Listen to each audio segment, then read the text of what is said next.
नमस्कार मित्रांनो, क्राईम मराठी या यूट्यूब चॅनलमध्ये आपलं सर्वांचं स्वागत आहे। आज आपण बघणार आहोत सातारा जिल्ह्यातील एक घटना। त्या घटनेमध्ये एक बापाने आपल्या मुलास ठार केले। त्याचे कारण की आपण मेल्यानंतर आपल्या मुलाचे हाल होऊ नये या विचाराने त्याने आपल्या मुलास ठार केले।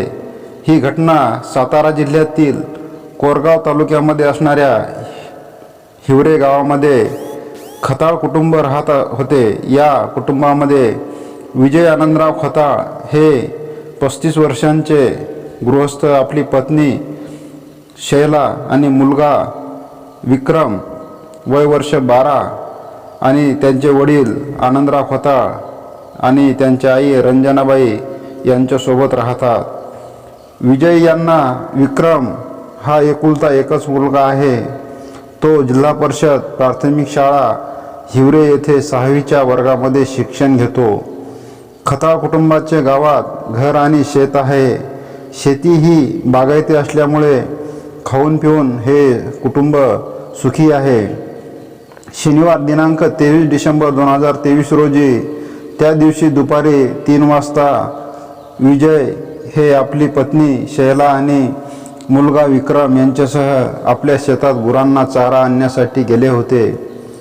त्यांचे शेत कुंभारकी नावाच्या शिवारात असून या शेतामध्ये ऊस लावलेला आहे। शेतामध्ये गेल्यानंतर शैला जळणारा लाकडे आणण्यासाठी शेजारच्या वडवा नावाच्या शेतामध्ये गेली। शैलाने जळण घेतले आणि ती नेहमीप्रमाणे घरी निघून गेली।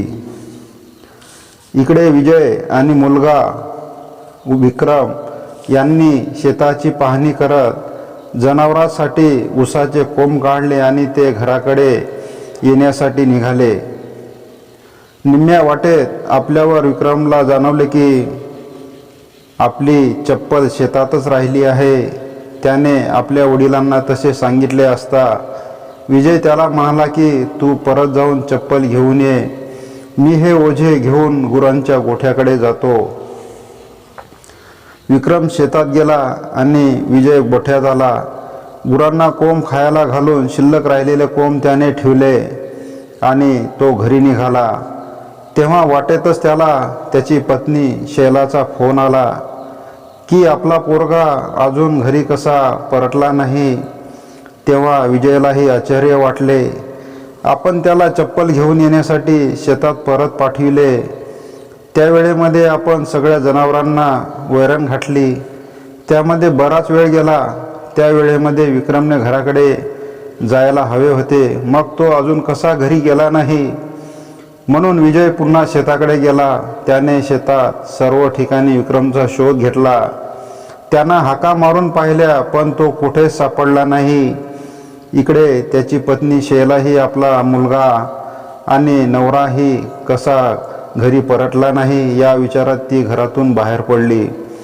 चालता चालता ती पाण्याच्या टाकीपर्यंत आली होती। तोच तिला आपला नवरा समोरून येताना दिसला, पण तो एकटाच होता। तिने आपल्या मुलाबद्दल त्याला विचारले, अगं तो शेतातही नाही, कुठे गेला असेल?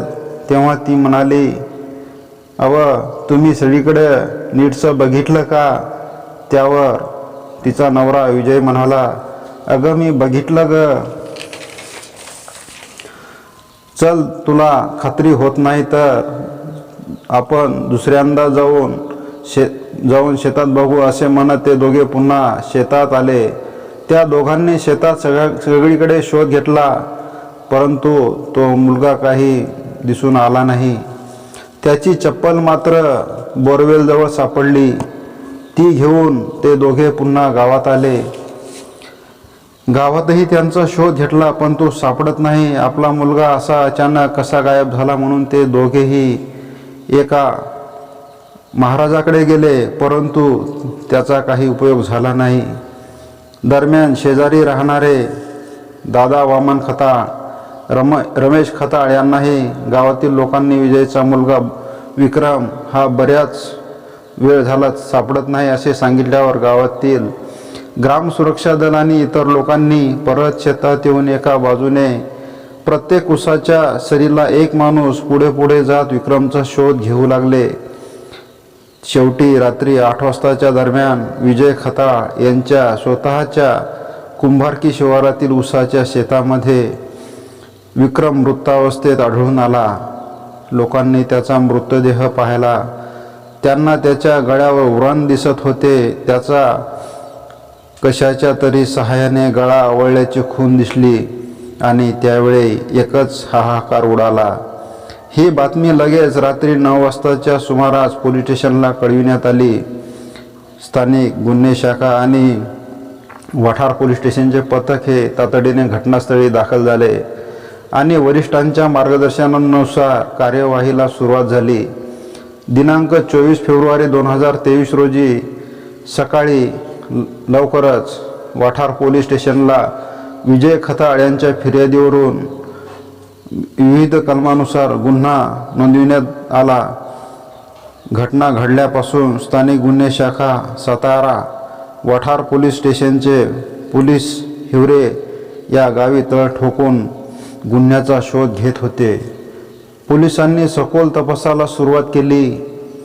त्यांनी विजय आणि शैला आणि विक्रम यांना घरातून शेताकडे जाताना येताना पाहिलेल्या लोकांकडून माहिती घेतली.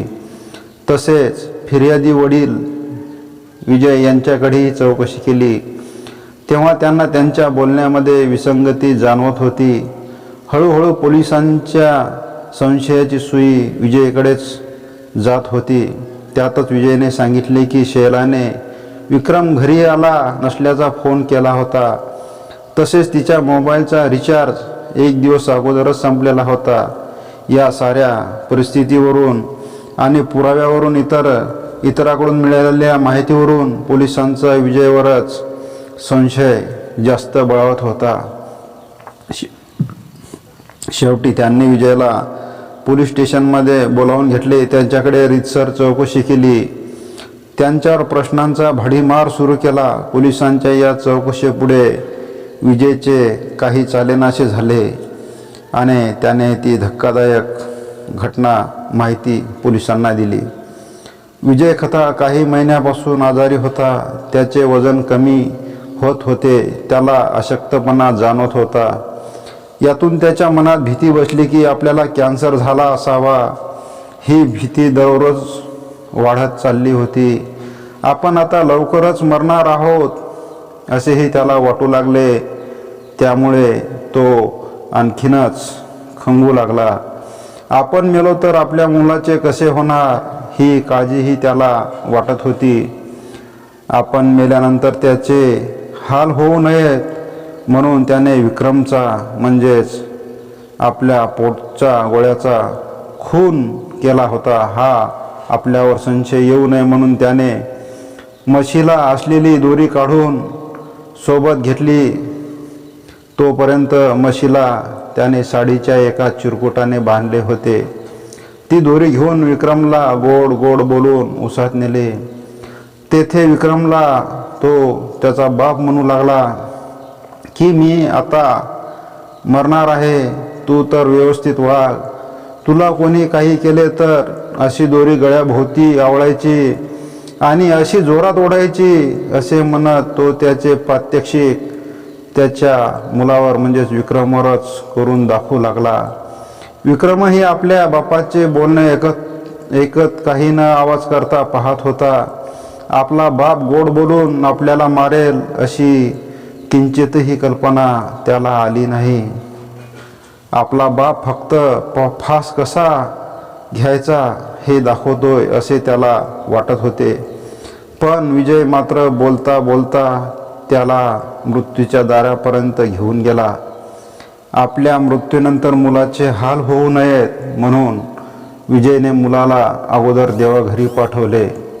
आपण मात्र देवाघरी जाण्याची वाट पाहत बसला. त्यानंतर त्याने ऊसाचे कोंब काढून लांबच्या शेतातील ऊसात टाकले आणि विक्रमच्या मृतदेहावर पाचट टाकले. चप्पल तेथेच ठेवली आणि गावाकडे येत मुलगा बेपत्ता झाल्याचा तो बनाव करू लागला. पोलिसांनी मात्र त्याचा हा बनाव उघडीस आणला. त्याला न्यायालयासमोर उभे करून पोलीस कोठडी घेतली. पोलीस अधीक्षक समीर शेख, अप्पर पोलीस अधीक्षक आचल दलाल उपविभागीय अधिकारी राजेंद्र शेळके यांच्या मार्गदर्शनाखाली हा गुन्हा उघडीस आणला। या ठिकाणी विजयने आपल्याला खरंच कॅन्सर झाला आहे का याची पडताळणी करायला हवी होती। त्याच्या मनातील अनामिक भीतीनेच त्याने आपल्या मुलाचा जीव घेतला।